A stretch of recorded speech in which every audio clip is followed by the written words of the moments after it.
In today's video, I'm going to teach you how to install the Smart Checklist power-up and export your checklist for migration to Jira.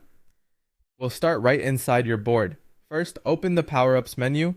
This is where you manage add-ons for your board.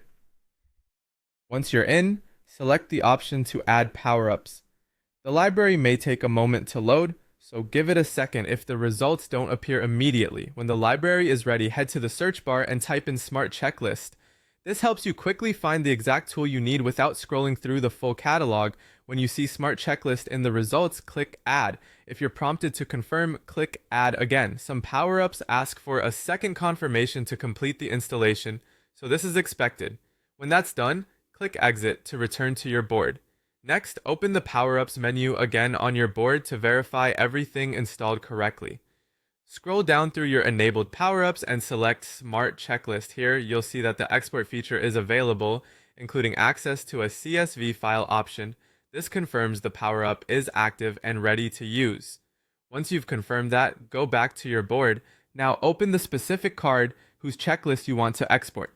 Inside the card, open the Power-Ups panel again. Look for the Export Checklist option provided by Smart Checklist and click it. You'll be offered different file formats, and for our demonstration, choose the TXT file. This gives you a clean, portable text version of your checklist that's simple to review and share. At this point, your checklist is exported. You can now migrate it to Jira.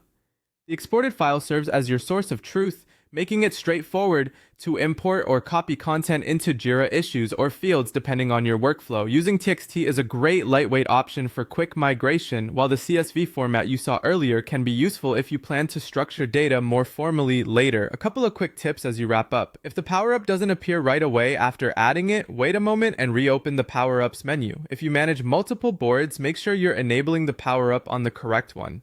And when exporting, double check that you're in the right card, so you export the checklist you actually intend to move. That's it. You've added Smart Checklist, confirmed it's active, exported your checklist, and you're ready to take it into Jira.